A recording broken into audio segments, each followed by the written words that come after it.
Assalamualaikum warahmatullahi wabarakatuh. Kembali lagi dalam Ismail Channel. Untuk hari ini kita akan tengok budget PC gaming berharga RM4,000 lebih begitu.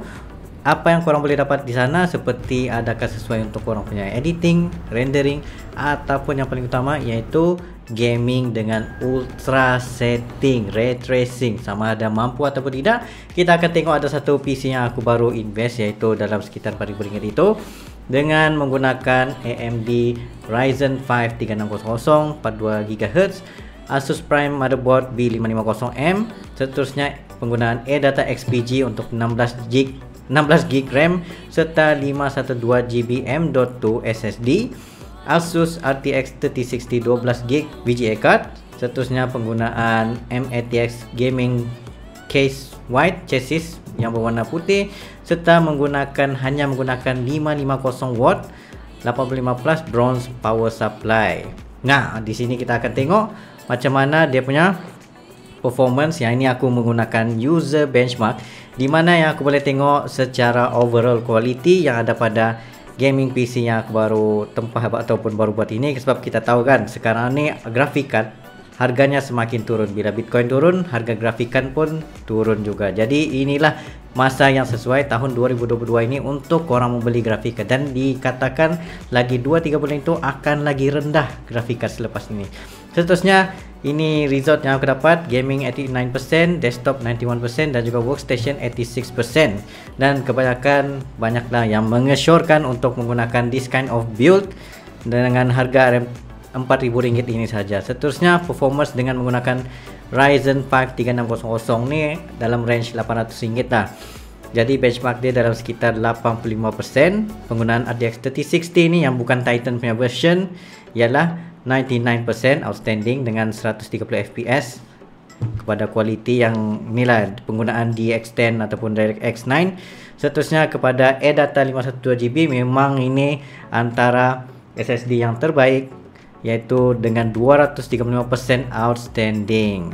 So seterusnya mari kita tengok kepada editing dan juga rendering benchmark, dan juga yang paling penting iaitu gaming test, sama ada dapat mencapai tahap ultra setting max quality setting dengan FPS yang kita inginkan ataupun tidak. Tapi dalam video tersebut ada drop dalam 10 hingga 20% FPS disebabkan aku record menggunakan OBS segala game yang aku capture tersebut. Aku tidak menggunakan capture card kepada laptop atau PC lain, jadi aku malas lah kan.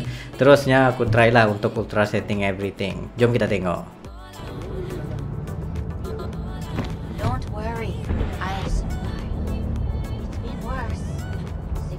I am pleased to see you have not forgotten.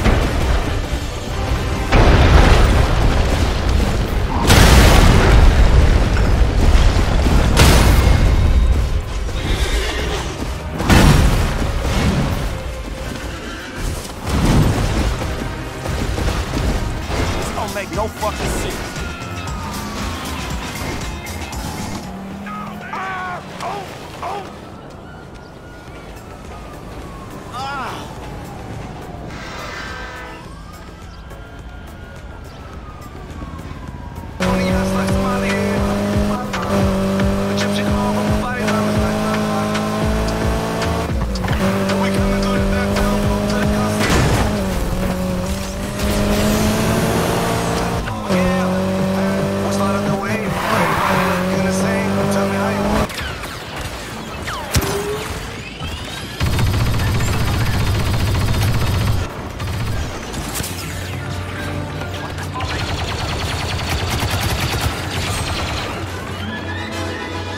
So selepas try beberapa rendering, seterusnya kepada editing dan juga aku punya gaming, beberapa game yang aku try out, aku dapati dia mampu untuk pergi kepada ultra setting, mampu lah, tetapi agak throttle lah juga, agak macam stress lah juga untuk dia menahan diri dia daripada FPS drop tu. Mungkin drop dia dalam 20 FPS ataupun 30 FPS. Macam ada certain gaming tu bila korang bermain dalam 60 ke 80 FPS, tiba-tiba drop menjadi 50 FPS bila korang pergi kepada super duper ultra setting. Tapi kalau korang pergi kepada 4K untuk menggunakan RTX 3060 ni, dia agak lagi terganggu lah dia punya ray tracing itu untuk bermain game yang tinggi. Seperti yang aku try tu Star Wars Battlefront 2 yang memakan sebanyak 150 FPS, kadang-kadang pandai drop juga pergi 120 FPS. Tengok kepada animationnya juga. Dan melihat kepada budget RM4,000 ni, aku boleh katakan bila menggunakan Ryzen 5 3600 serta RTX 3060 ni pun sudah memadai untuk korang bermain game. Maksudnya di sini kalau setakat pergi kepada 1080p 60Hz ataupun 120Hz dan juga tidak terlalu max setting, memang just nice guys, memang tip top. Tetapi kalau korang pergi kepada ultra setting tu, dia agak ada kacau-kacau sedikit lah ataupun macam goyang sedikit lah berbanding korang menggunakan Ryzen 5 560 ke atas ataupun 5000 series lah, ataupun pergi kepada RTX 3070. Tapi kalau sudah pergi kepada itu, confirm lah budget tu sudah terlebih. Tapi bagi aku so far 4000 just nice untuk mid-range gaming system ataupun gaming rig korang. Sekiranya korang ingin membeli, korang boleh pergi link down below untuk sebarang pembelian gaming PC, dan aku akan ceritalah juga beberapa PC komponen yang aku beli dan aku try untuk buat review. Sekiranya dapat untuk aku buat lah. Thank you very much for watching. Jumpa lagi next time.